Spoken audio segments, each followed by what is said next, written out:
and welcome back to another episode of The Book Stop. I'm your host Jen, and I'm very excited to talk about today's episode. But before we begin, there will be spoilers as we talk about major events that unfold within the story. In addition, each episode will have a list of trigger warnings in the description. Be sure to follow the podcast on Instagram at The Book Stop Podcast, and show your support on Patreon for early access to episodes and other additional content. And welcome back to another episode of The Book Stop, and today we are gathered and joined and together for this momentous moment in history as we finally get to the end of a long-awaited journey. Yeah. Let's just see how long I can go for that. How much you could possibly put in detail. Yeah. Who do we got here today? Who's here? Who's with me? I don't know. Who am I? Where am I? Sabrina, right? Is your name? Yeah, it's really nice to meet you. Don't touch me. I put my hand up for a handshake in case you couldn't tell. Yeah, it is me, Sabrina. I'm here again to do the third book in the All for the Games series. Yeah, so we're here to finish out the All for the Games series by Nora Sakavic, this book being The Kingsman. I'm super excited. I don't know if I've ever been more excited for anything in my life. I highly doubt that. Because now I can actually talk to Jen about this book.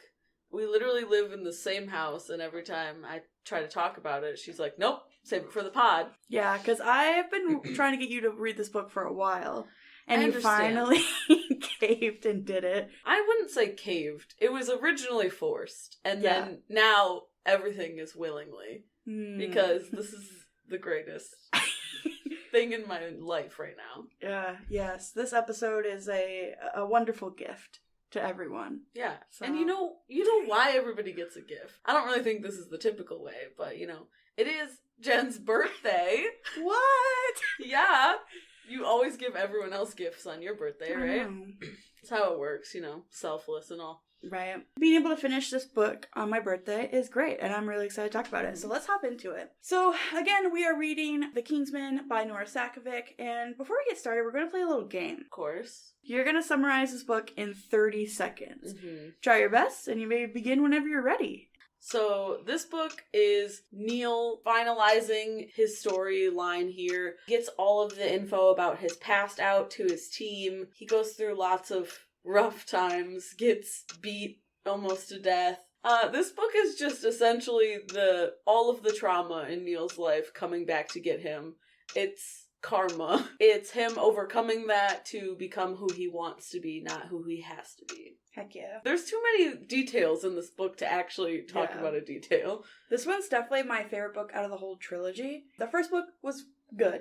I love that book. Second book, bridge book. We did talk about the first two books over the last couple of years on the Book Stop, so if you haven't listened to them, go listen to them first and then come back and listen to this one, because this, again, is the end of the trilogy, so we're going to spoil everything for you if you haven't gotten it. Unless you're weird like that and you want to go backwards, then good for you. Alright, I'm going to summarize it for anybody who hasn't heard of the story and just kind of wants to follow along for fun. Neil Jostin is out of time. He knew when he came to PSU, Paul's Middle State University, he wouldn't survive the year. But with his death right around the corner, he's got more reasons than ever to live. Befriending the foxes was inadvisable. Kissing one is unbelievable. Neil should know better than to get involved with anyone this close to the end, but Andrew's never been the easiest person to walk away from. If they both say it doesn't mean anything, maybe Neil won't regret losing it. But the only person Neil can't lie to is himself. He's got promises to keep, and a team to get to championship if he can just outrun Rico a little longer. Rico is not the only monster in Neil's life. The truth might get them all killed, or be Neil's one shot of getting out of this alive. Dun dun. Dun dun. It's so funny this is the end of Neil's life around the corner. In my mind, I was just like, no, that's never gonna happen, so I chose to just not even believe it. Mm-hmm. So I'll pretend like it's not happening. How crazy, though, would it have been if he did die at the end of this book? Obviously he doesn't, but... Missed opportunity. Just kidding. Please don't kill him. So in this book, what is your favorite quote? Or quotes? Obviously have way too many favorite quotes, and my initial thing was 2 pages of quotes, and that was not the full quotes, it was just the first line of it. So it was intense, but this one I think is a very very classic one for this story. It's a quote from Neil. "I've never belonged anywhere or had the right to call anything my own. But Coach gave me keys to the court, and you told me to stay. You gave me a key and called it home." I mean, the second he said that, I screamed. Was listening to this at work for the first time. Terrible idea. But the amount of times I had to reach over and just pause, and I would pause for like 20 minutes just because I couldn't handle it. It probably took me 30 hours for a 12-hour book because I would just be like, absolutely not doing this. That one killed me, though, right away. It's such a big part of the book. It sums up so much of it and their relationship together, too. Yeah, I have been reading this book since forever, but I reread it this week again just to prepare for this podcast, and I still get to those quotes where it, like, heart clenches so tight. And I'm, like, literally sitting there saying them out loud with the book, and it still hurts. Reading it for the first time, I don't know if I could have done it at work. Yeah, I really told myself, well, you probably shouldn't, because it's probably not a good idea. Because I reread the first and second book in preparation for this, and oh my gosh, the things that you remember and learn. The first two books, when I read them, I liked them. I had a good time. Finished them and moved on. I read the third book for the first time about a month ago, and I have not stopped thinking about it for that entire month. That is my entire brain.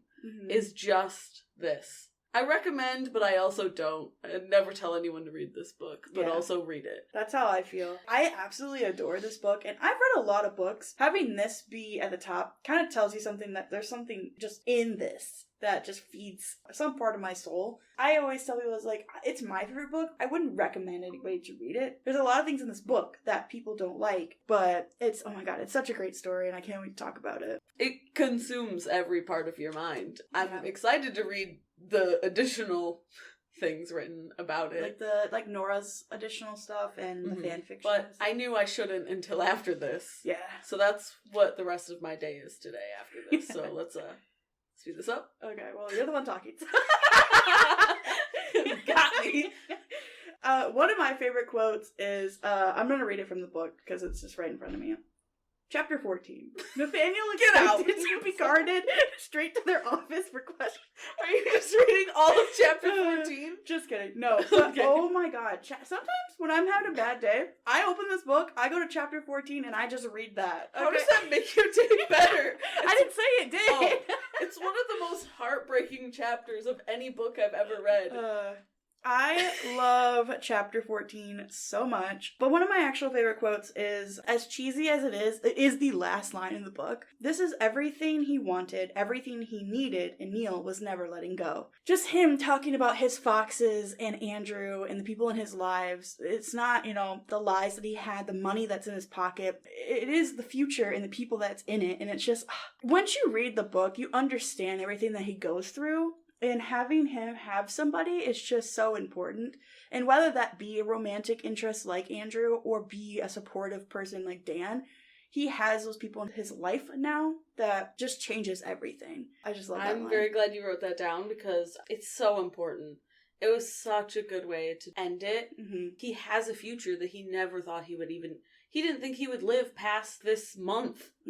For him to have a future and people who want him in their lives, and he gets to go on and be Neil and play Exie, and oh my god, it's so good. It's so good. And have a home with Andrew and all this stuff. It's just... And he has a Maserati. The Maserati. What is the other quote that you brought? I shouldn't say this as a quote, because it's essentially Wymac's entire pregame speech. Oh, yeah. From before the Ravens match. I'll read the last part of it, which is my favorite, but that entire speech, I do believe that he wrote it, but also part of me wants to be like, I think Dan wrote it, and he's just reading it. "Fight because you don't know how to die quietly. Win because you don't know how to lose. The king's ruled long enough. It's time to tear his castle down." I just love that. That was like kind of the wrapping it up. There's a couple cheesy lines in there as I would like expect from him, honestly. Yeah. Because he's not a motivational type of guy. He's just get out there and do it. Everything in this is like, you earned a right to play this game. You earned your spot here. No one can tell you anything. and now we just gotta win it. It's so good. That whole thing, I love that speech so much. I love Wymack so much. It was beautiful, and I was like, yes, I'm inspired. I'm gonna go play this game right now, and I'm gonna win. They're now facing off these people that they never thought they would ever get to. So having that adrenaline coursing through them and what it means at this point, Neil knows that if they don't win, he's dead. So it's also like the other things are also riding onto it, even though Wymack doesn't know about it, but it adds that kind of pressure to it, and having them know that even though they are here and that they might not win, Wymack is still on their side. Mm-hmm. Yeah, that's a great quote. I love Wymack as well. It's so important for all these kids to have this man in their corner and constantly fighting for him, as he always does. So much wraps up who he is and how he feels about them. He genuinely loves and cares about all of these kids. So proud of them for going this far, and we're here, let's just do it. We made it this far, and at that point, he didn't care what happened. So my other quote is, he came to the Foxhole Court every inch a lie, but his friends made him into someone real. We're going to go on and on about Neil and his past and who he was and who he is and his future. Knowing Neil and knowing how important both the Foxhole Court and whole life, I guess, is, and having him come to the Foxhole Court a lie and leaving as someone that has a purpose and a future, a whole topic, because that's like the main theme of this book, is like having a purpose and having a future that Neil didn't have at the beginning of the series. I just love that, because he always said that the court was it for him. He was never going to love anything or have anything besides this court. Mm-hmm. And then he learns that, as Andrew and everyone's been saying, like, a court can't love you. Nikki says, like, you know, a court's never going to support you back. Mm-hmm. Turning that a little bit and being like, you know, you're right. I have these people now, and they are making me a person. Not Exy, not the sport, but these people around me. I know we talked about it in one of the first two ones, too, of Exy is almost like an addiction for Neil. I mean, it really is. For Neil and for Kevin. Mm-hmm. And, totally Andrew, too. Just kidding. Andrew doesn't want to play this sport whatsoever. No. He just does it because it's a bigger boys play it. Yeah, but it is Neil's addiction. And so for him, pouring everything into his addiction was clearly not healthy for him. Him then actually having, like, a purpose. An addiction and a purpose are not the same thing. And so, like, they're loving him back no matter what happens to them. So my last quote is, when it came to crimes against his own person, Andrew couldn't care less. He held his life in less regard than he did anything else. Neil hated that with a ferocity that was nauseating. I am 100% behind the idea that this book, you need to listen to this entire series several times. Mm-hmm. Because every time I've listened to it, I'm getting more things that, like, I didn't think about. And there was scenes that I missed. Just the tiniest details everywhere. There's so much to wrap your head around. And even if you were giving it your full attention, you'd miss things in your first read through. So, oh yeah, definitely. Absolutely read through it 87 times, the entire series. I don't care how many times. This is something is so important towards Andrew's character development.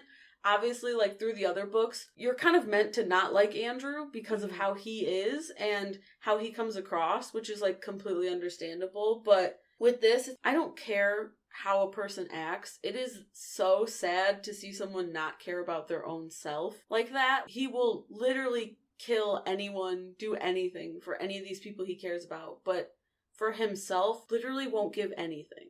He's just given up. It's the fact that he did try to do something about it. And he could only do so much, especially with him being so young when everything happened. He was quite literally a child. It's hard because he felt like he didn't have control over his own life. And maybe he wanted someone to be there for him and no one was. So he wants to be that person, to be there for somebody else. So that's why I love Andrew so much, because he's so freaking loyal. Self-destructive, yes, but his character development throughout this whole book, the core of his character, is just, it's amazing. And like you had said, you have to read it multiple times to pick up on everything. There's just so much to him. There's so much to all these characters, even the characters that aren't, like, quote, main characters. There's so much to all of them. All the little things are perfect and all connect, and it's just so good. It's too good. Can we get Nora on this pod? Nora! I'm gonna send her a gift basket. The fact that this book could have never been published, it breaks my heart that to even think that. I'm glad that it was, because it is so important in my own life. I love these characters so much. And this book it has both. It has character-driven and it's plot-driven. Most books will pick one or the other. This does both well. It's very manageable. Mm-hmm. So my last quote, I had to get an Andrew and Neil quote in here. Of course. I saved all those for a separate section. So this is probably my absolute favorite quote in the whole book. It was extremely, extremely hard to narrow it down because I love pretty much every quote in this book. Like every word. Let's just read the whole thing. Andrew says, it's a lot of back and forth, so bear with me. Andrew says, the next time someone comes for you, stand down and let me deal with it. Do you understand? If it means losing you, then no, Neil says. I hate you, Andrew says casually. He took a last drag of his cigarette and flicks it off the roof. You are supposed to be a side effect of the drug. Neil says, I'm not a hallucination. Andrew says, you are a pipe dream. Ah, God, I love it so much. As you dig deeper and deeper and deeper and understand, like, Andrew coming to terms with his sexuality, and even though he went through all that essay, we won't get into it, but in having to come to terms that he did feel that way for Neil, and him pushing it back, be like, no, he is just a side effect of the drugs are making me feel this way, and then to have to come out of the drugs, go through withdrawal. And his first thought were probably of Neil, having to accept that, no, I do have feelings for this man. And then Neil kind of, we won't get into it right now, but. No, that's a whole separate section. So what are some things that you liked about The Kingsman? Everything. Is that an acceptable answer? Yeah. I mean, truly, this is the best book I've ever read. And it's not saying a lot because I haven't read as many books as a lot of people. Everything is just so right. Everything is done so right. All the little details and all of the characters and how they develop and how they work together. This group of people should never work as a group based on all the different characters and the past they've had and how they interact. But they work so well. Every single scene has so much in it. You could literally go through and unpack every single scene and find all the little things in it that like tie back to the first book, the second book, or their pasts or something. It's just so good. The writing is amazing. It's just a story about college kids, really. Mm-hmm. But for there to be so much in that is like the craziest part, because you don't have to make a whole world and just people you made up and put in it, and it's just perfect. I love the development in this book. I mean, the other two books without this one obviously couldn't exist. The way it just wraps everything up and it just makes so much sense. There's anticipation throughout it. There was never a point in this book that I wanted to put it down. There's like no good stopping point because you want to just keep listening. It's such a powerful thing to have in a book, and I think that's something that not a lot of authors can do.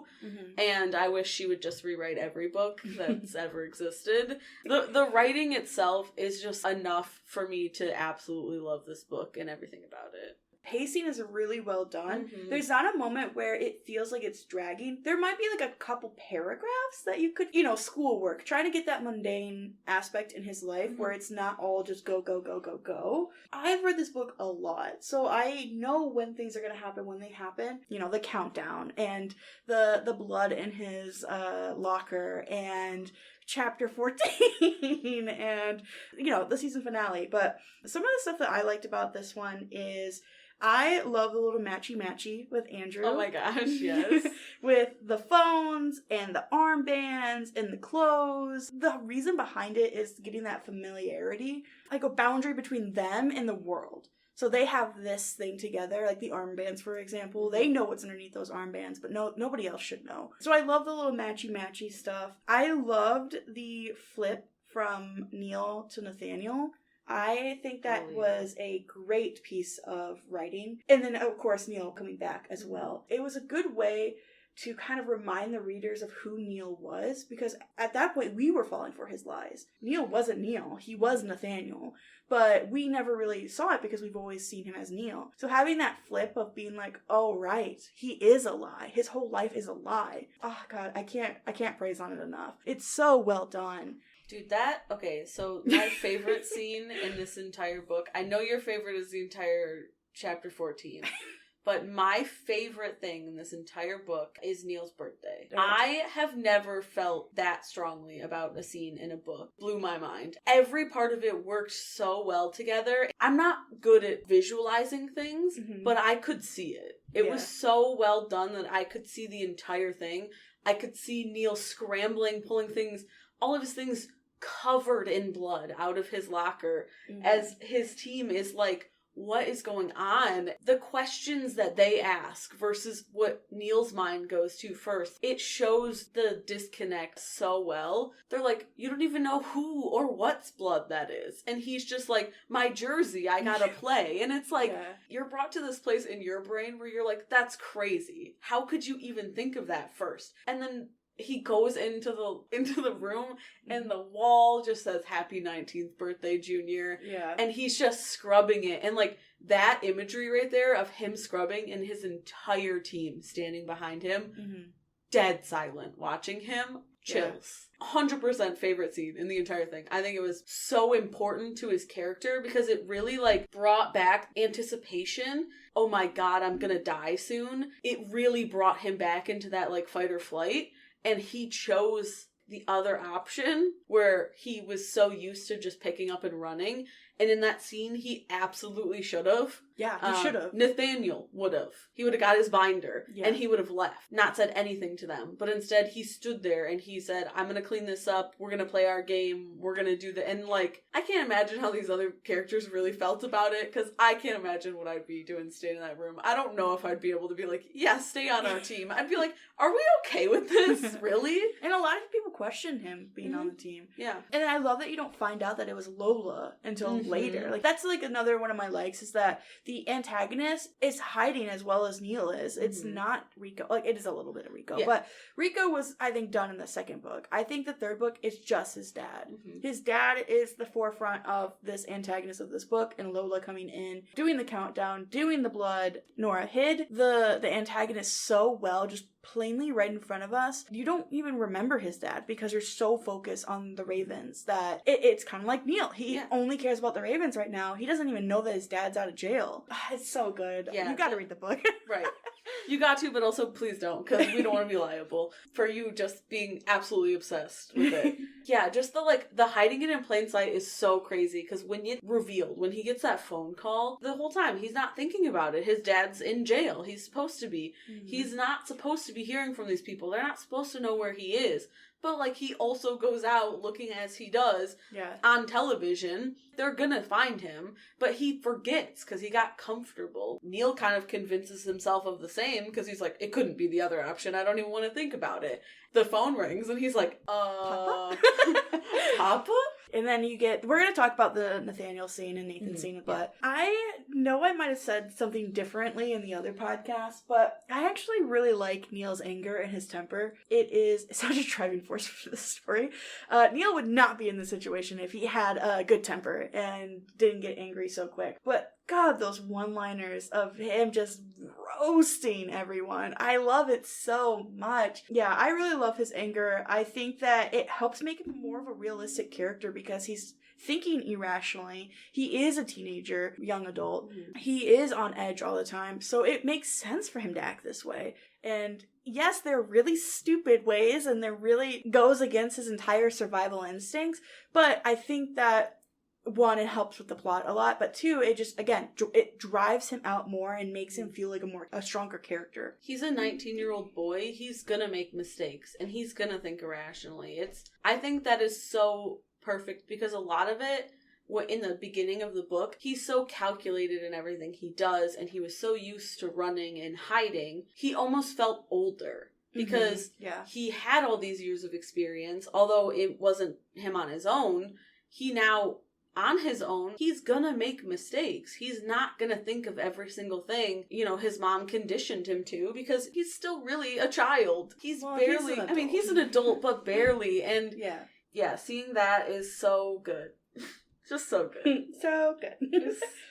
My last like for the book, and we'll talk about Neil and Andrew, I guarantee. For approximately 45 minutes minimum. But I just really love their growth of their relationship, of how Andrew kind of lets Neil know that he is on his mind and that he is having feelings for him, even though he will never ever say it. It is there. And I love, love, love how Neil starts to reintroduce himself to Andrew in a different way. Learn to love him. Like, he may never say it, but it's always there. It's plain to see that he loves him very much. And I think that he wouldn't have survived without Andrew. Like, yes, he had his family, but he didn't trust anybody as much as he trusts Andrew. Andrew was kind of the same way. He didn't trust anyone either. And letting him have that backboard, basketball reference. The backboard. Just jump off. Sorry I wasn't X-y, Neil. Kevin's disappointed in you. But yeah, I just absolutely adore their relationship, and it's one of my favorite things about the book and why I love this book so much, with Neil coming to terms with his sexuality and knowing that he never really got to experience anything like this because he was always on the run. His mom never let him. And being able to finally take it, even though he didn't have much time left, he knew that, as selfish as it is, without hurting Andrew, because Andrew can't feel anything. So he was being a little selfish when he got with Andrew, knowing that he was going to die. But he also wanted to have experiences without having to worry about leaving someone behind that he couldn't say goodbye to. It was so natural for them at that point with how their relationship was progressing. It would have been hard for him to ignore it after a certain point. Andrew was okay with the idea that he wanted to be told no, and he wanted him to just be like, I'm not interested. When Neil didn't want that too, it kind of threw Andrew's plan down the drain of like, oh shoot, well this guy was supposed to say no to me, so now I don't really know what to do here. I kind of like him, he's kind of cute. Because the relationship that they had already was getting stronger, even if it was just friendship. So at this point, it was so hard for him to just ignore it that he was like, I mean, I'm gonna die anyways, might as well. Yeah. Might as well try and date this crazy kid. Jen, what are some things you didn't like about this book? Oh, yeah, let me see. So I absolutely adore this book, but you can have, your favorite thing and still not like some stuff about it. Yeah. So I personally think that the ending was a little too fast. I always imagine that the end of the book stops after chapter 14. So then I keep going and I'm like, oh crap, there's the ski lodge and then there's the game and then there's all this other stuff that I forget about. Literally the most important game in the entire book you forget about. I'm like, oh yeah. But yeah, the deal with Rico's brother and then the game and then Rico dying and then like Caitlin also coming in. The end is just very fast. And like, I get it. Everything was resolved. There was nothing really left for them to do. But the epilogue itself is just very fast. And I'm like, okay, Rico's dead. Now he's going back downstairs with a new life. And it's just, again, I understand that's how Neil was feeling. Like everything's just tumbling, but I just was like, okay, it's a little fast. I hate an epilogue. If you listen to our Christmas one, you're a mean one, Matthew Prince. First of all, I hate the word epilogue. Epilogue. I also hate how Lucy says the word epilogue. But I hate an epilogue because I think if it was that important to you, just write it into the book. But to me, I guess I don't understand the point of it. But that scene, I was sitting there, mouth open. Huh? We're just gonna straight up assassinate a man. 19-year-old, 20-year-old boy. Like it was nothing. And Neil took it like it was nothing. Which, to them, it is nothing. Especially because nobody liked him. Nobody wanted him to be alive. I get that. Yeah. But like, oh my god, for him to just see that and be like, well anyways...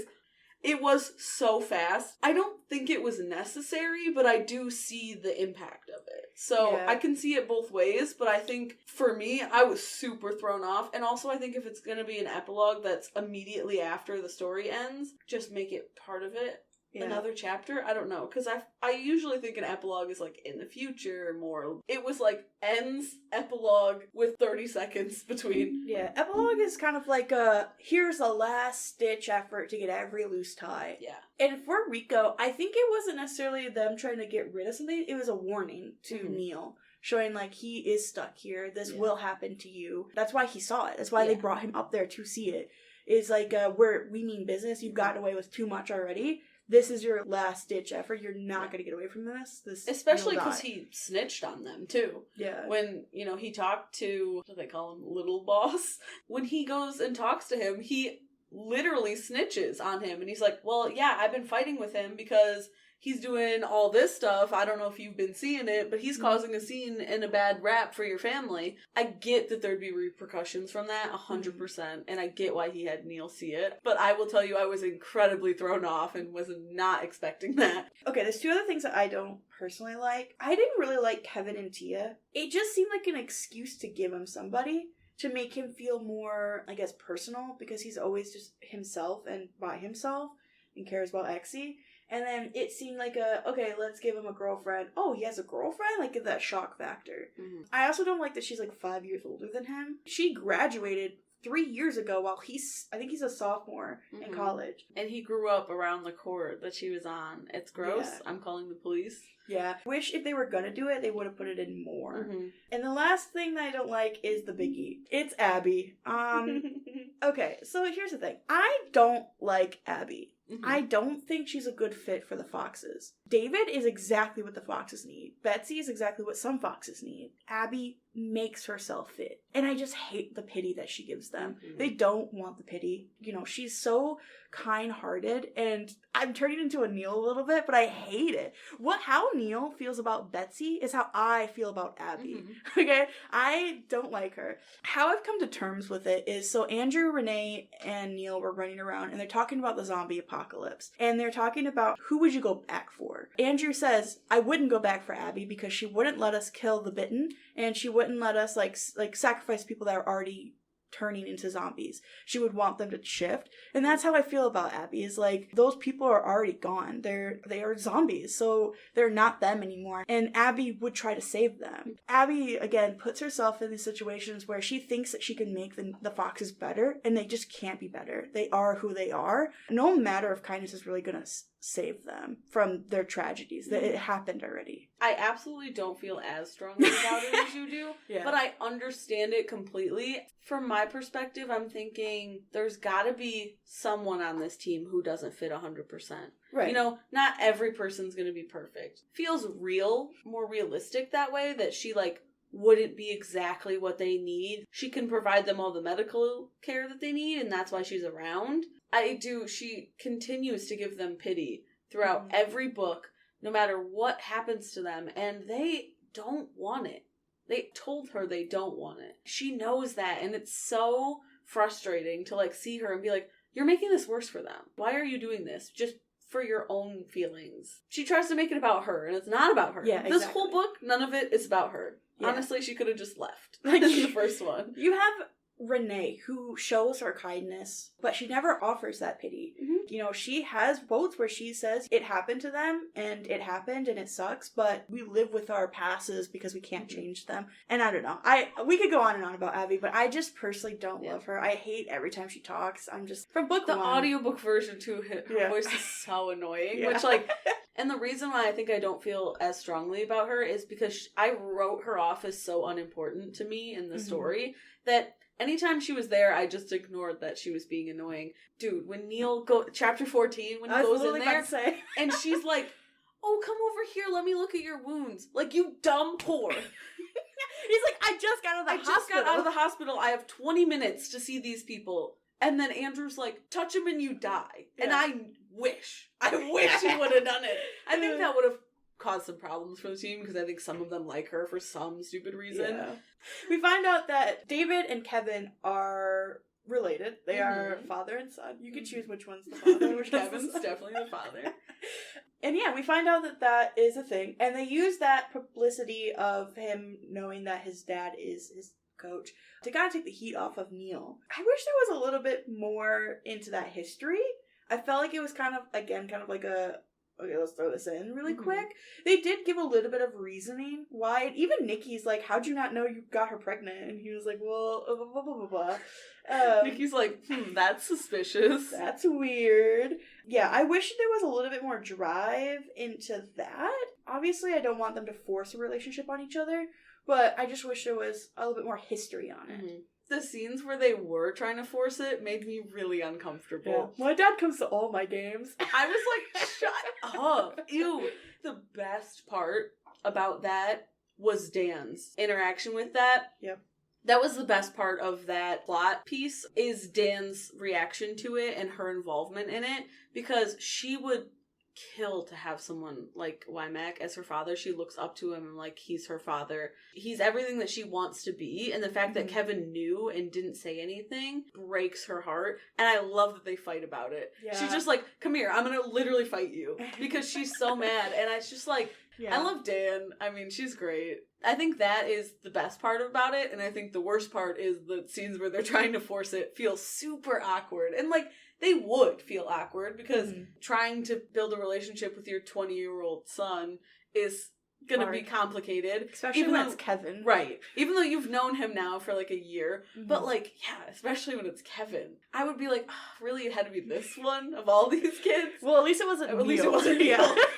He would hate himself. But I mean, Neil's been a bad influence on Kevin too, That's so true. he's probably like pissed. Speaking of Dan, that was such a huge part of it because David pretty much saved Dan's life, turned her entire life around, and she has such a respect for him that it's so apparent from the first book. And you know, she wants to become the coach that he is and offer people these second chances like he has, second, third, fourth, how many ever it takes. I do love that she put that in. It's like things like that. It wasn't necessary. Yeah. It wasn't important, but it to made show that. the whole thing more important to me. Yeah. And like, I wouldn't have even thought anything of it if she wasn't. I really wouldn't have. But then when she was, I was like, oh yeah, that makes so much sense. Can we also talk about the fact that Wymack knows everything about his players and the fact that he shipped Andriel? Dude, he's a little gossip queen. I love that about him. Like, when I went through and read them too, I was like, oh my god, Wymack knew everything. He knew from the beginning. The only thing that he didn't know is who Neil actually was. Yeah. Maybe. He might have known. Dude, he knew everything, and I love that man. He was just like, yeah, I don't get paid enough to be part of your personal life. It's out of my pay grade. Yeah. Well, and Neil's obviously an idiot. We've talked about this before. We know that. Wymack, it's just, he knows it all. He knows everything. He literally ships it. Yeah. The fact that he ships it is too good. He was just like, I don't care, whatever you guys do, just don't let it mess with my game. Yeah, honestly. He's like, don't let it get in my way. Yeah. I don't care what you guys do. If it does, I'll kill you both, but... Yeah. I love that in this book, Neil goes from being an idiot to just a literal punching bag. The entire time. He's just getting shredded and beaten up the entire time. Which is like a... Oh, I feel weird saying that. It's a good thing, but because Neil is now adorned with all of these scars, which he's had scars his entire life, they're more visible. And he can't hide them as well as his other scars. Yeah, he can't hide them as well. And he has to now live with these, I guess, his past on his skin as well as in his memory. So they're always just going to be there.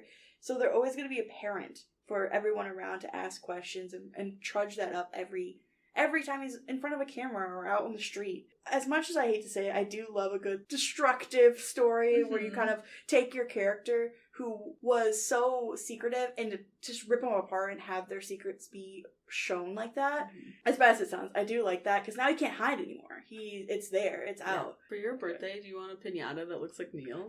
Yeah. Because that's essentially what he is. Yeah. So one of my favorite things that they introduce in this book, and that's very apparent in like a lot of after stories, like fan fictions and stuff, is the roof scenes. They're so vital to them finally having privacy and being able to explore their relationship a little bit more. But I adore the roof scenes. I love all of them so much. Every single one. I could pick a favorite. It would be very difficult, but I know which one it is. But I mean, every single one of them is so good for different reasons. And not every moment they get alone is up there, but like having that space, even just to sit there in silence and like have a thing. The rooftop scenes were like one of my favorite things they introduced in this. Obviously, I don't think they would have worked pre this because Andrew would have thrown him off the roof on his meds 100%. He would have thrown himself off the roof, let's be real, because he's afraid of heights. Yeah, so... it would have been one of the two.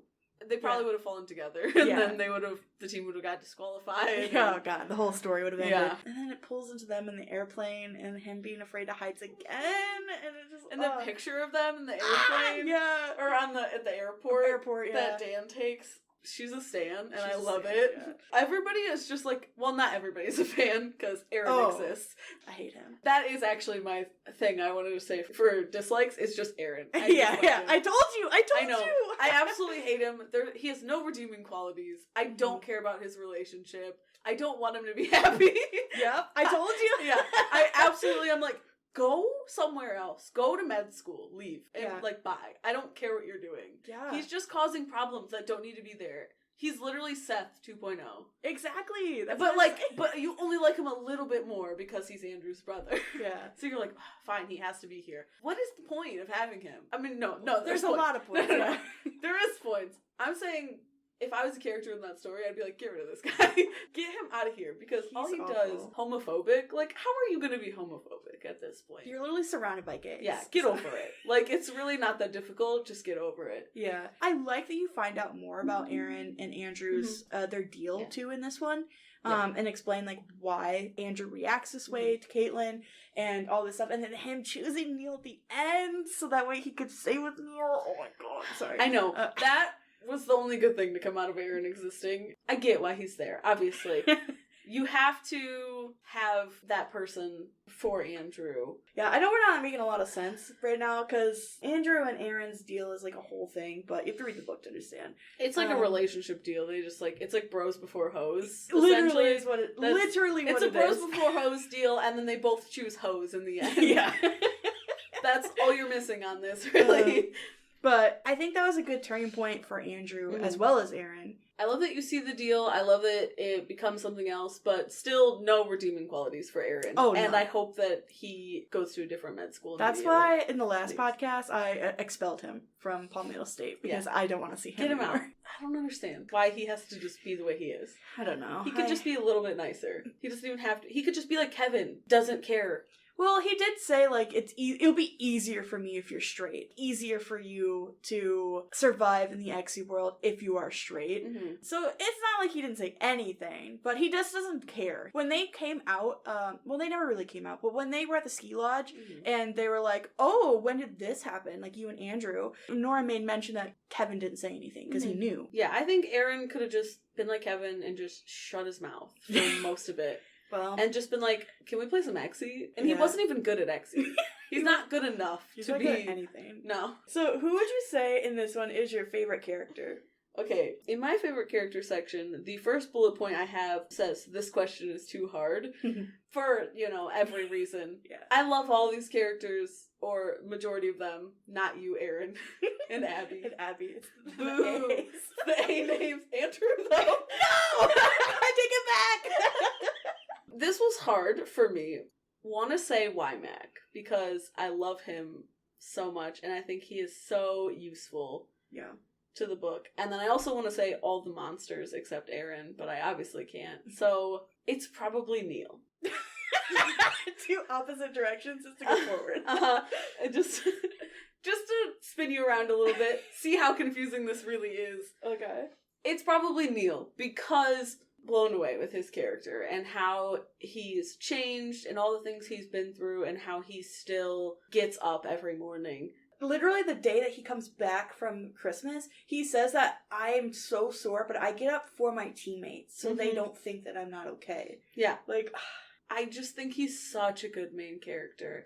I think he's just so strong in that he cares so much for being someone who came from not having anyone to care about besides his mom. And even then, I don't even really know if he just wanted to live and his mom was like kind of mean to him and like, I would say she's more than me, kind of. That's all I'll say. She was mean to him and not really like, he didn't have people showing him kindness. When he does, he really takes that to heart and that's the most important thing to him. So he'll do literally anything he has to for these people. And I just love him, but I also love Wymac. Wymac is like a really close second, but he's just Neil, and he's an idiot, and I love that about him. He's not the level of idiot that Nikki or Matt are. In the moments that he's dumb, it's funny, and you're like, oh my god, why aren't you getting this? Like, how he doesn't know that Andrew has a crush on him, and he just doesn't know about half the things going on, but he's just like, oh, okay, cool, like, moves on with it. Yeah. I think Nora does a good job explaining why these reasons of him not noticing that. Yeah, it's because he's never had that before, so he wouldn't even know what to look out for. Yeah, the moments he's dumb it's not because he's actually stupid, it's just because it's not something he's experienced, so he's not familiar with things, and he has a hard time with things he's not familiar with, and it's like, you see him navigating those, but he's just such a good main character, and I really love him. Jen, who's your favorite character and why is it Andrew? Well, I'll tell you why. Okay, well, I have 3 main characters. That's not allowed. Sorry, it says that this is hosted by Jen. Oh. That's Sabrina. Okay, so one of my characters is the roof. Why did you say that when I had water in my mouth? I almost spit it out. The roof is not a character. It is in my heart. It's a place. No, it's a character in my heart. Okay. I really do love the roof scenes. Anyways. So the roof, Aaron, and Abby, those are your favorites? Mm-hmm. Okay. No, I do like Neil. I just love him so much. He's smart and he has such good survival instincts, but he doesn't have common sense nor people skills, like you said. And I think that just makes him such a really interesting, well-rounded character. And then him coming into his realization that he is attracted to Andrew and that he does lean on asexual spectrum. And you don't see a lot of characters like that in books, and that's also why I'm like really drawn to him. But I do love Andrew the most. He is my favorite character. He is self-destructive, but he's so protective and so loyal. And I love that Nora didn't sacrifice his character to do something more mainstream, because he is so much. He's just a lot. And the things that he does in the books are very dramatic, and they're very out of pocket. Out of pocket, yeah. They're very, very high stake things, but that's just who Andrew is. Like, those things are normal in him, and I'm really glad that Nora didn't pull back on it to make him feel more like easy to digest, I guess. Yeah. Easier for people to want to be on his side. Because he doesn't want you to be on his side. He doesn't care that you're on his side or not. He literally admits to killing his mom in front of his entire team. The whole team, and they're like, should we leave for this? He doesn't care. The first 2 books, you see Andrew for what he is, but in the last book, you understand who Andrew is. And I absolutely adore it. I love when you find out like who he is off the meds, going from just a complete 180 on his character. It's just great character development, and I love that man. I love him very much. I also loved Y-Mac too, and like all the characters have their own driving force of why I like them, but Andrew's for sure top tier. I do love her writing of him. I love that she didn't tone him down. Obviously, he was toned down to a level because he was off the meds, where he wasn't just like as erratic with his behavior, and he was more just, he would sit there and just be like, He was himself. Yeah. But he didn't change to suddenly be someone likable. It's someone that you have to learn to like. And I think that happens too much in books. To the last scene, he is willing to kill someone and will tell them, and he doesn't care. Matt's like, I thought you were off your pills, like you're not crazy anymore. And Nikki's like, it wasn't the pills that made him crazy, he was just crazy. And crazy is a very strong word. Yeah. Maybe unstable is a better word for it, but yeah, it's like that is who he is as a core, is that he is this way because of the traumatic things that happened in his past, and the reasons why that he is the way he is. And why he treats people that way. And he has warned them completely, and they 100% know this is who he is, and he's going to continue to act like this, and they can either deal with it or get rid of him, because he really doesn't even want to play the sport. No. So he's like, I'm here for you guys, just because I'm good at it, and you guys need me. Yeah. Which is, like, so crazy that doesn't change either. He's still, like, he tries harder for Neil's sake at points. He only tries harder because Neil gives him stuff for it. It's never a give or take. Like, you have to give something for me to give you something. Transaction, I guess. Pretty much, yeah. He tries harder at it in points because Neil gives him a reason to, gives him something. I do love that. The whole, like, how'd you get him to do that? Well, I asked. That through the whole book is, like, super important and happens a lot, because they're just like, how is he taming this wild beast is how they're approaching it. He shouldn't be able to do this because we haven't been able to. And no, you guys just weren't doing it right. Like, or making any effort at all. No, they just were like, oh, he's crazy, I'm not going to talk to him. The way that Neil approached Andrew and always does, where he like will push him, isn't afraid of him, is so good. Because like everyone else is afraid of him. Yeah. Even his cousin and his brother, they're afraid of him. Yeah. They might not say it, and they might not show it as much. It's a different level. Everybody's afraid of him, except I don't know if Wymack is. He's afraid of what he can do. Yeah. I think Wymack was the closest to not being afraid of him, and Renee. Then he gets Neil, who's pushing back at him, and is like... It's because he's just as You won't. unstable as Andrew Yeah, is. and that's why it works somehow. That shouldn't work, but it does. Let's just take a second here to do a huge shout out to the Patreon subscribers. All of these people are wonderful and beautiful, and we appreciate them. So if you guys would like to join this list and be a part of the Patreon family, get access to the unedited versions of the podcast. You guys are going to get this whole hour and a half episode that was originally 3 hours. Yes. And there's going to be some things that you're not going to want to miss, obviously. But huge shout out to Nick W., Ashley A., Bree P., Shelby K., Tim M., Anastasia H., and Lulu. Thank you guys so much for supporting the podcast. It means the absolute world to me. I'm happy that I get to share this to the world and people get to listen, and at least, some people are. So that's pretty cool. If you guys want to be part of the Patreon, shout out, head over to Patreon and subscribe today. So like you had said, where you have to read it through a few times to pick up on things, this time I was reading it through and I noticed that Neil is out of a lot of conversations that happen around him. For example, Kevin and David talking to each other. I would have loved to hear that conversation. Mm-hmm. Or, somebody and somebody else talking to somebody. It leaves a lot of gaps in the story, which is kind of interesting to put in yourself, but I also kind of would have liked Neil to hear them. I don't even need them to be plot-driven conversations, just more character development stuff. But I found it was very interesting that there's some secrets that now Neil doesn't know about off to the side. So I like that, but it was kind of interesting to put in. I mean, even just Neil isn't paying attention. Could have listened to conversations around him. I think there are a lot of conversations that are left unsaid that I would have loved to hear. The story still stands just as good without them. Maybe a little selfishly would love to see them. Yeah. I definitely think this is one of the stories. So every podcast I say that I love POVs, and I do love POVs. Mm-hmm. This is one of the books that I'm actually really happy doesn't have a POV. Because if you flip narratives between, let's say Andrew is the other main character, you understand the characters differently because you get to see them from different aspects. And I love finding out about Andrew and everyone through Neil's perspective. Mm-hmm. So I'm kind of glad that we don't it would be kind of cool to have a whole nother series written in Andrew's perspective. Let's go! Okay, that's kind of one of my missed opportunities. We don't want to get there yet. Mm-hmm. But, I mean, how Twilight did the From Edward's perspective thing, after, I don't think it would have been useful within the story. Yeah. I love, like you said, seeing everyone from Neil's perspective is what this story is about. But, of course, I'd love to see the whole series from Andrew's perspective. Let's talk about the games with the game with the Trojans. Very cheap.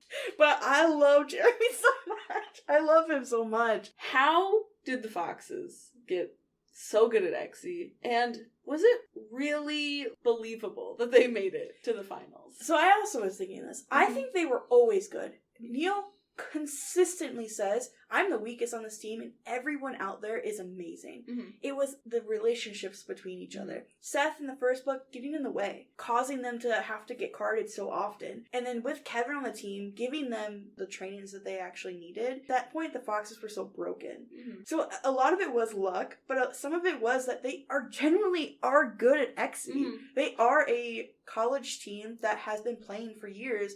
They just had so many driving forces between them that they were fighting themselves rather than fighting the opponents. Mm-hmm. That's why Neil is so important in this story, that if they didn't have Neil, they wouldn't have. And that's why there's so much driven force of Neil trying to get everyone together within the short period of time, because he knew he needed to get to the championships. And he said he was going to get them there, and he did. But yeah, I think that they were always good at playing Exy, and he had said that repeatedly, that they were good. Mm-hmm.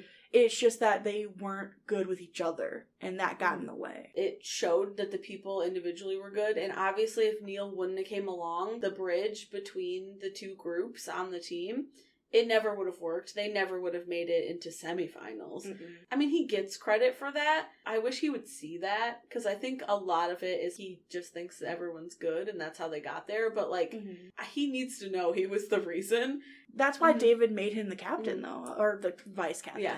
The game against the Trojans was absolutely cheating. And I think they wouldn't have beat them. No, they wouldn't. And so that's why, that stretch to make that believable is hard. Mm-hmm. Coming from, they're the smallest team, and they were the worst team. Mm-hmm. Just get rid of this team, they suck anyways. And they would have just wrote them off. But I think obviously with Wymack in their corner, Yeah. being able to convince the dean, but it's a stretch that I can accept. And I can only accept it just because of who Jeremy is. I know. I think she put it in there to show that not everyone is just garbage. Mhm. There's people that actually care about the sports. That it was a turning point for Jean when he goes to the Trojans eventually. And being able to show that he has somewhere that he gets to be, that he's going to be safe because these people are good. Jeremy is good. I'm as big of a Trojans fan as Kevin is at this point. I love Jeremy. I love the team. I love how they reacted to losing.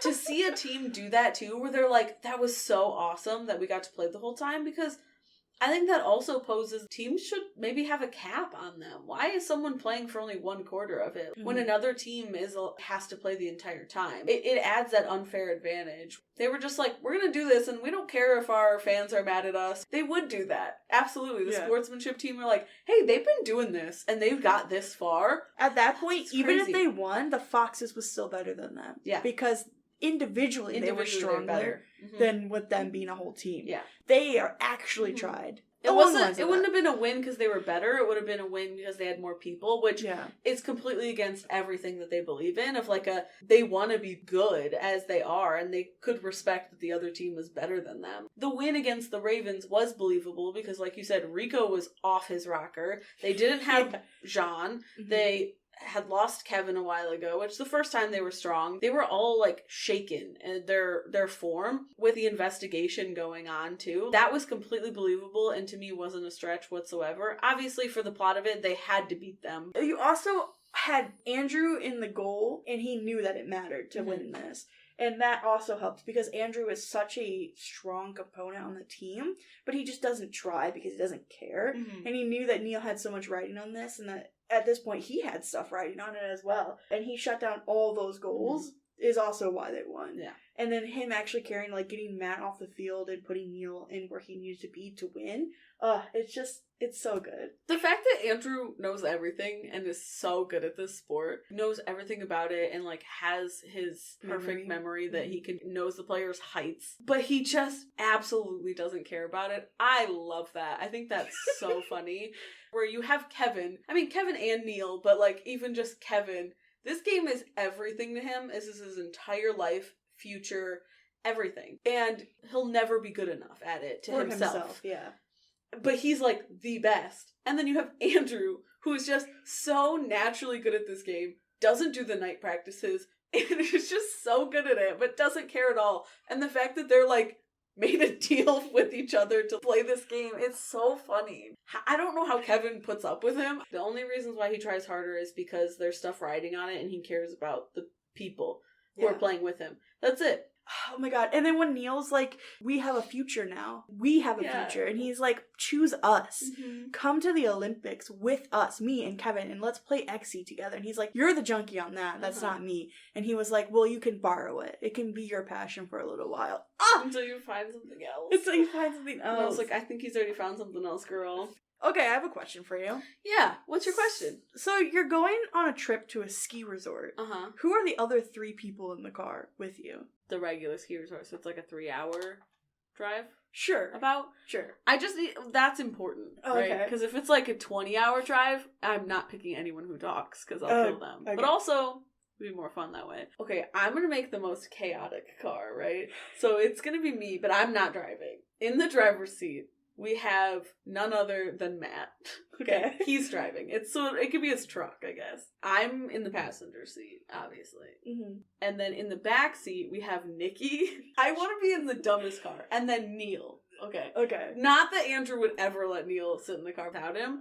But if Andrew wants to, like, lay on the floor like a cat, he can. Definitely won't. And just go to sleep. You would be on the floor like a cat, because he would kick you out. That's true.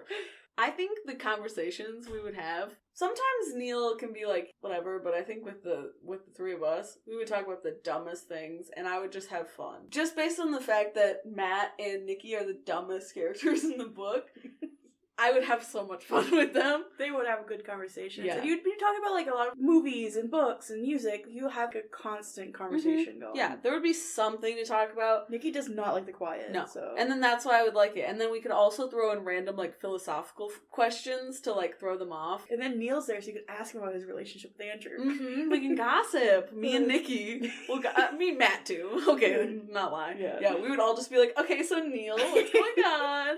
It would be perfect and beautiful, and we would all be wearing pink crop tops. Jen, if you were driving in, I'm assuming, a Maserati to a ski resort, who would you have with you?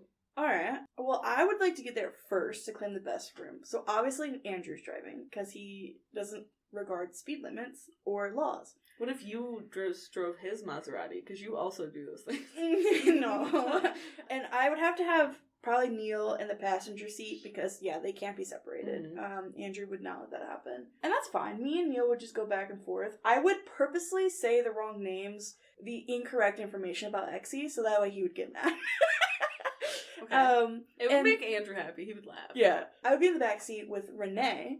Because I believe that she would have the best snacks. I wouldn't let her choose the music, but she would have the best snacks. I don't think Andrew would let anyone choose the music anyways. No, I feel like we would have a very similar music type. I feel like Neil likes country music, and Andrew's like, absolutely not. We're listening to heavy EDM. metal. Yeah, EDM. 100% agree that Renee would have the best snacks. But also, Neil is in my car with me, so I don't know how he's going to be in yours. Well, Andrew is going to stab you, and then he's gonna pull Neil into the other car. Perfect. I think in your car, you should have Aaron in the trunk.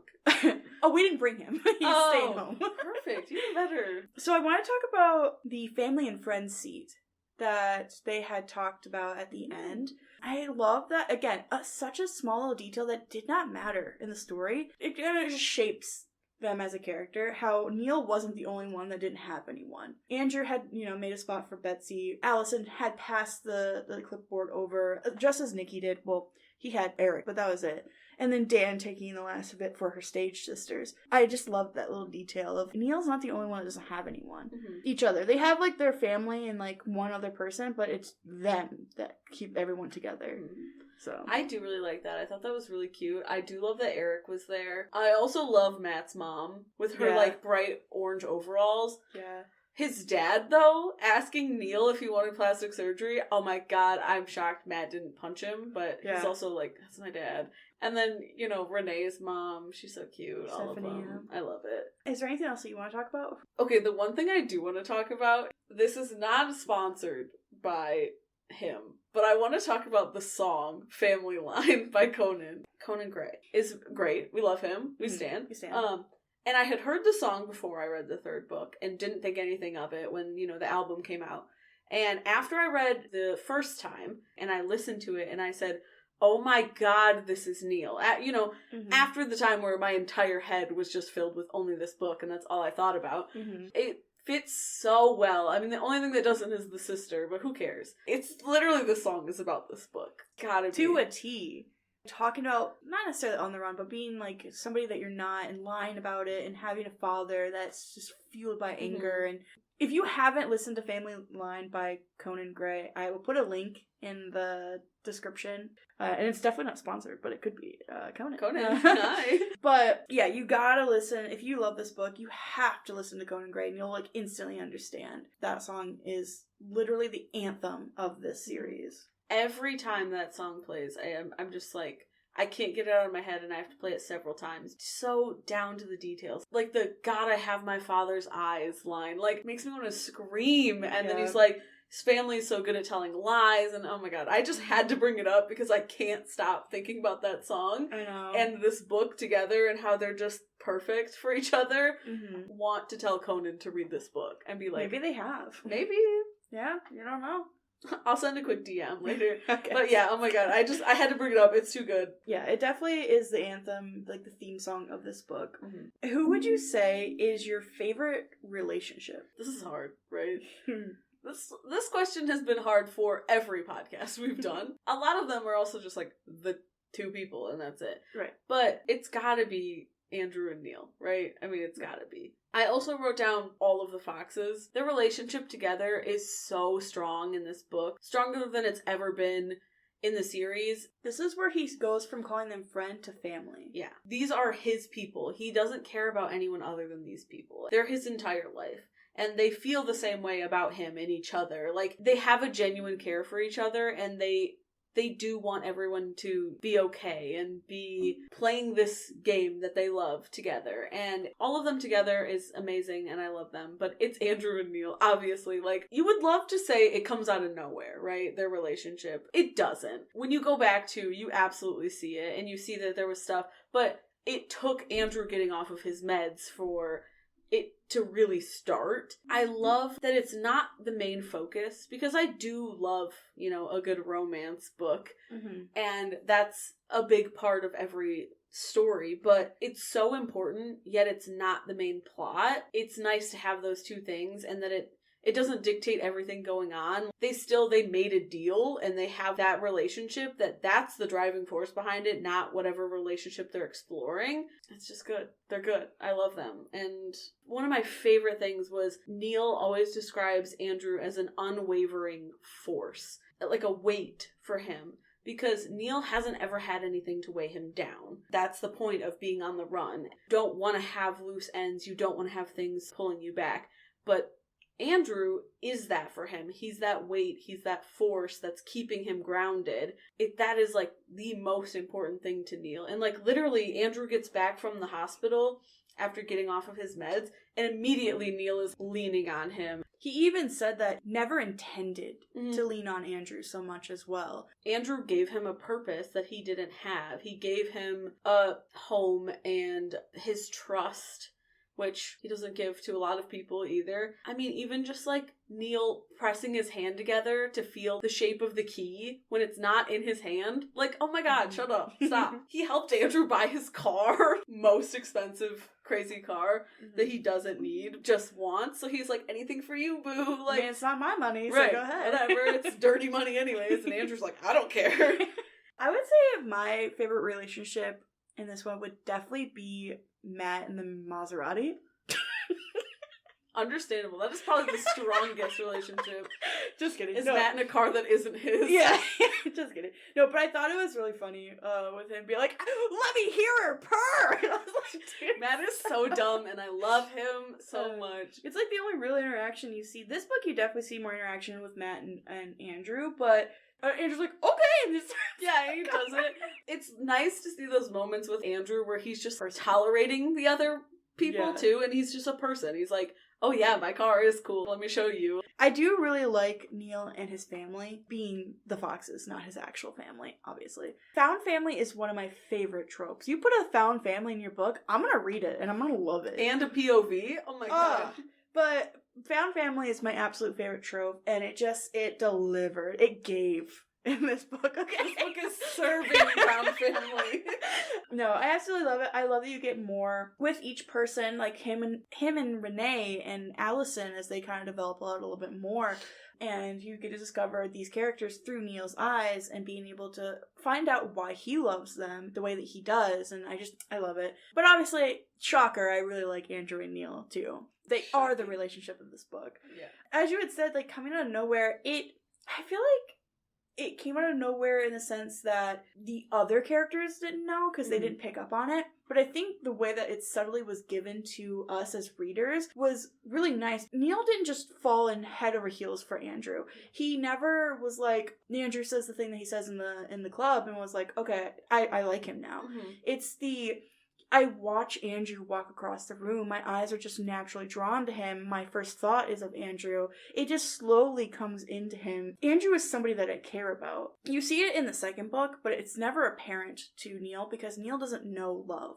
He doesn't understand that feeling. And he learns it not through only Andrew, but for his foxes as well, as he's starting to understand all these other feelings that he's always had to avoid. And with Neil falling in love with Andrew, in the way that he does. I know love is a strong word for Neil, but he does do that. Earning the trust, as hard as it was to give that trust away, Andrew gave it back in tenfold. Like, he didn't give him a second of hesitation. Like, this is who I am. You want to know who I am? Here you go. I love the relationship so much, and it's one of my favorite relationships in any kind of books at all. Mm-hmm. If it ends up being a healthy relationship for them, there's some days where it's not, and there's some days where those are the only thing that's making them survive, so...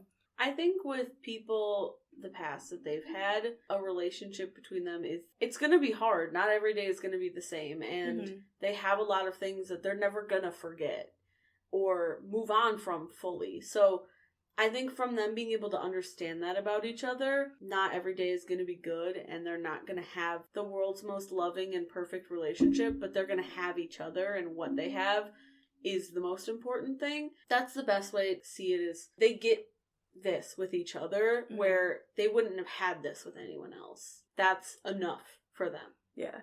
My favorite thing about the relationship is the yes and no's. Not every day is going to be a yes day, and there might be a day that it's going to be a no. And having that boundary is really important for both of them. Neil respecting Andrew's boundaries, and Andrew being able to trust that Neil's going to respect them. Mm-hmm.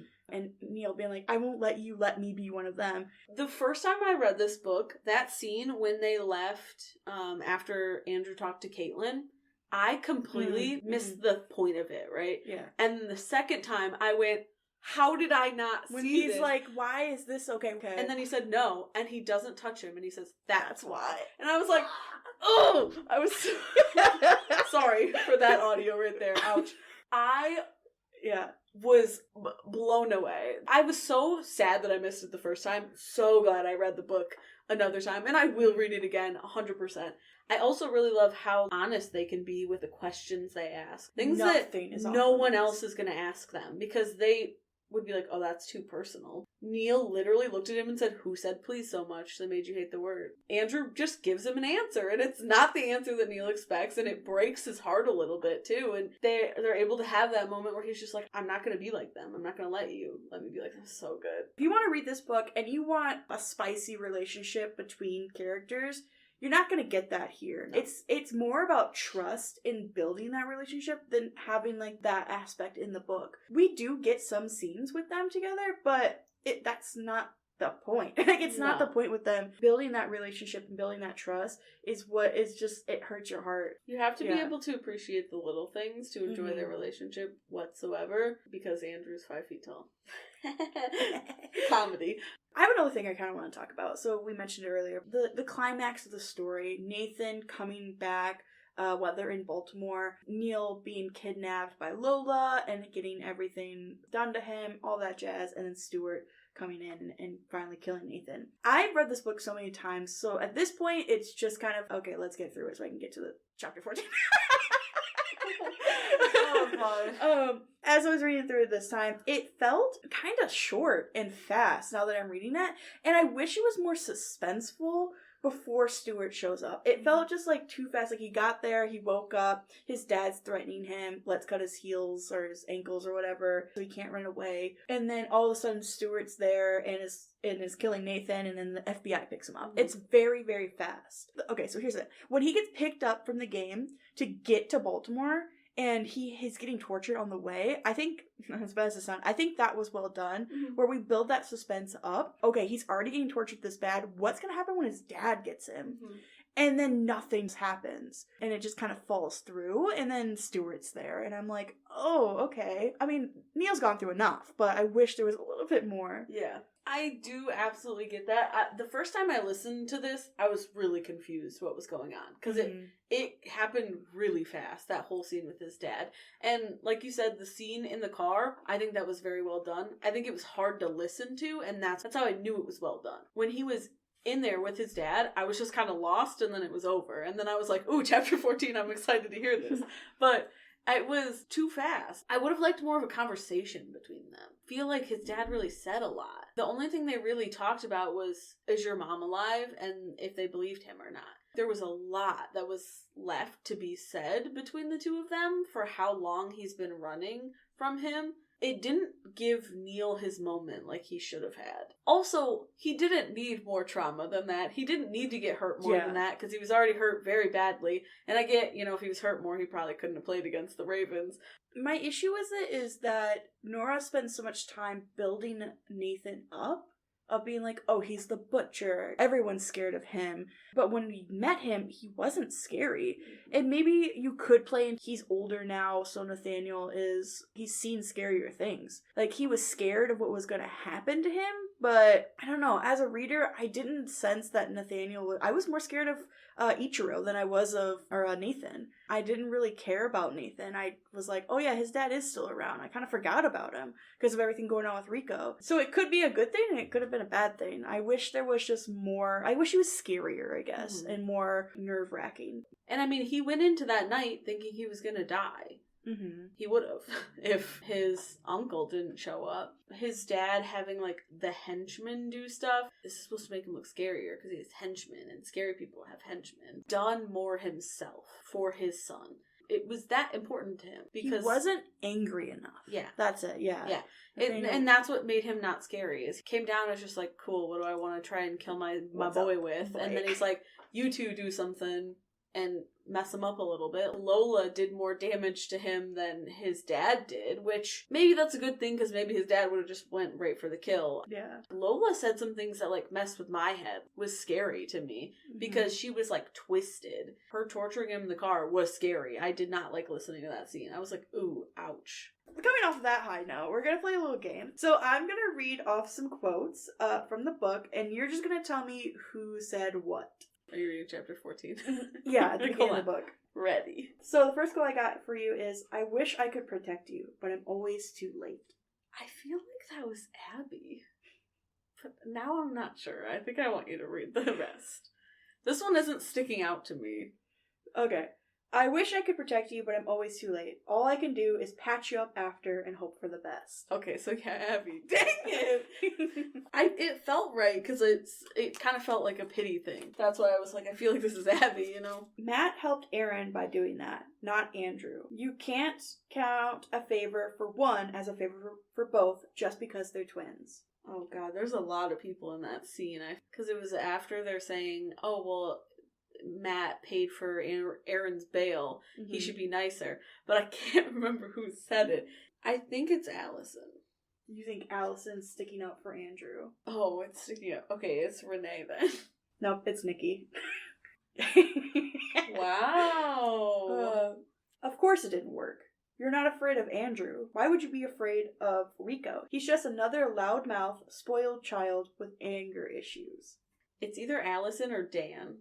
It sounds like an Allison thing, because it's a little bit snappy. Yep. And Dan's not as snappy. Next one.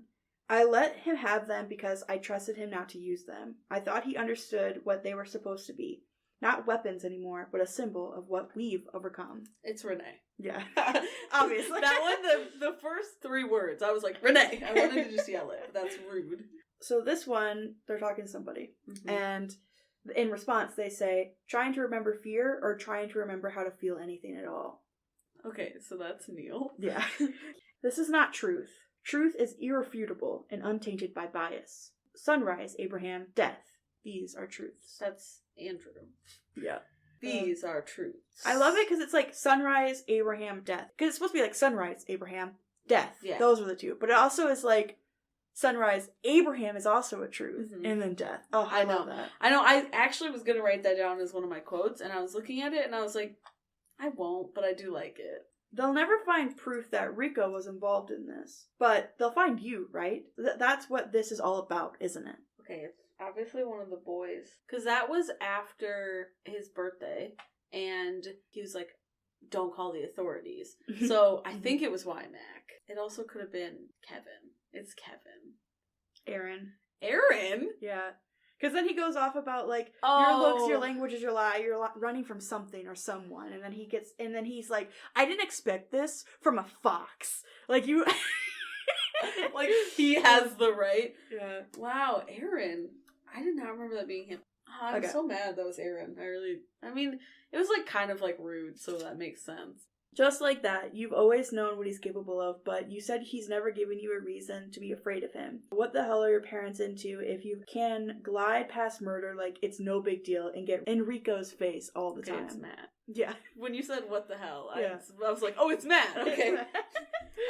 The second you said that, I heard that in his voice in my head. Didn't you notice? They're uniting around and behind you. That's something special.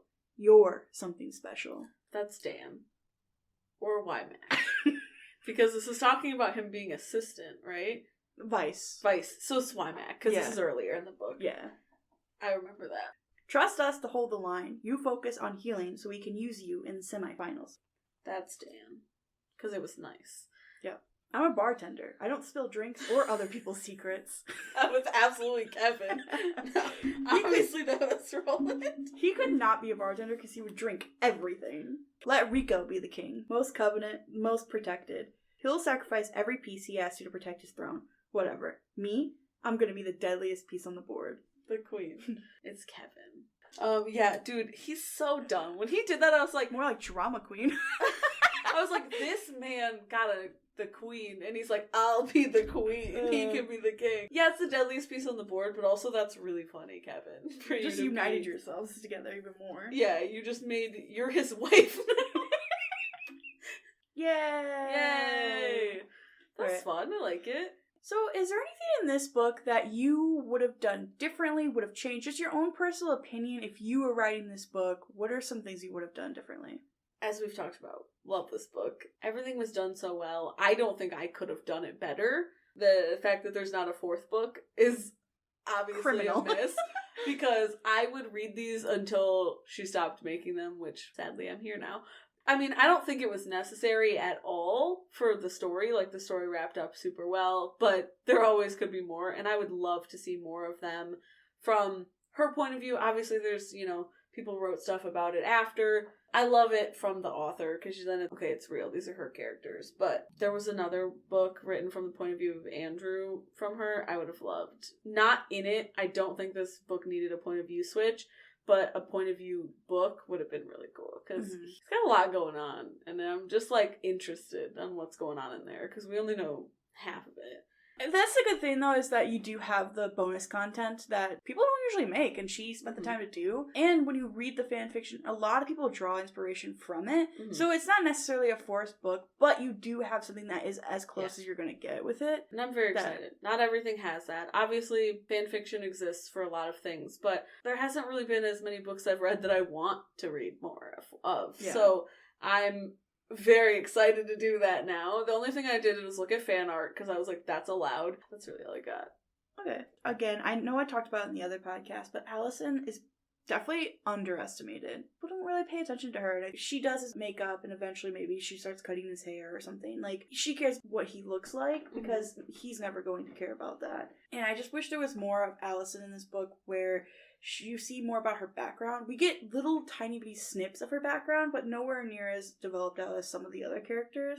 A more of a relationship with Neil. I wrote her off because she wasn't in it as much. They look at her as materialistic or snooty. She is to an extent, but she just likes to look good and feel good, has money that she has some access to, but that's just how she was raised and what she was used to, and I would have loved a backstory. We know that her parents cut her off, but we don't know why. Chose Exie over her family's company. That's true.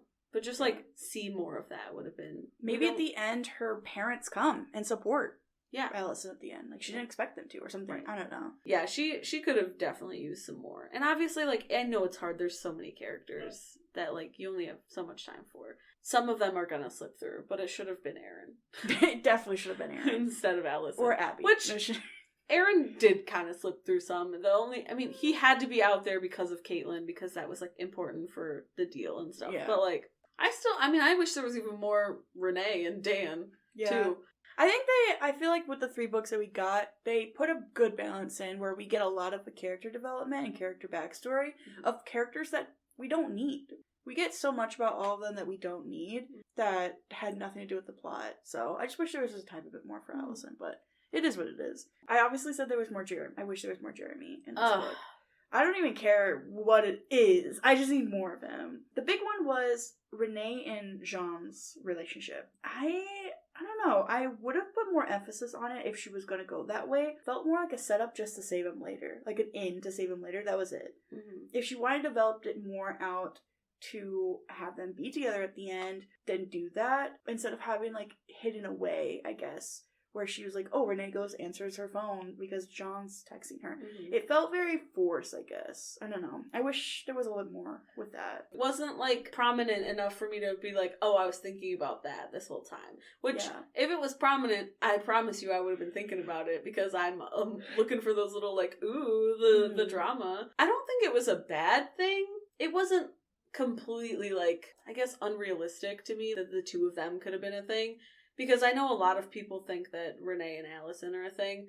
I didn't really think that. I was just like, oh, they're friends. There could have been a lot more, like, build up. When they did their first game with them, maybe he's, like, looking at her. And in the first banquet, he does look at her for a long period of time, and that kind of signals it out. But I also can see from Jean's perspective is, like, he can't really do that.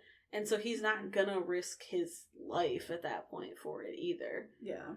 All right, well, we talked a while. It is sadly time to go. Quite sad. But before we go, we do one last thing. We do a little rating scale, but we do a little bit different here on the Book Stop. Yeah, we make up our own thing. Yeah, we are different here. We're kind of, like, cool and different. So I would give The Kingsman by Nora Sakavic 10 rooftop conversations with a man afraid of heights out of 10. First 10 out of 10 book on the podcast. I think Song of Achilles came pretty close, but this book, I just absolutely adore it. I think about it all the time. I reread it at least 3 times a year.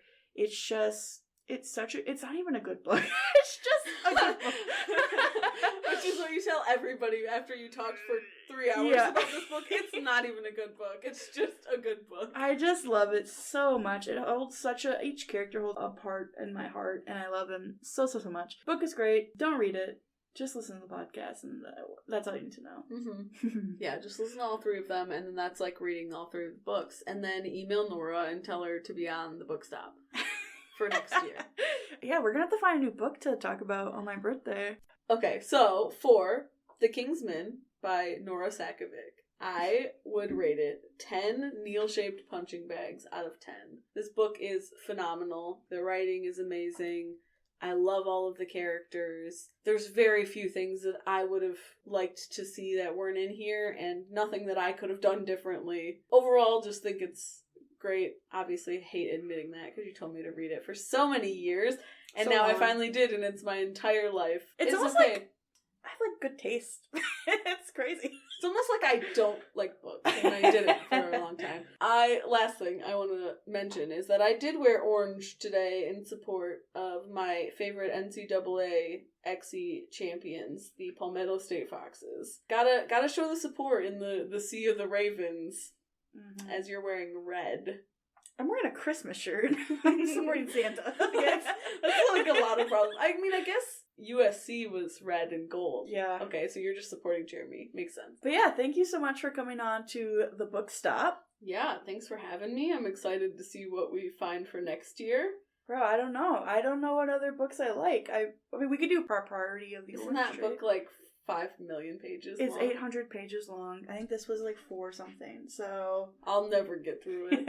That's why you're starting now. Alright, well, we'll see you next time, and thanks again. Yeah, thanks for having me, guys, and happy birthday, Jen. Bye! Thank you for turning the pages with us today.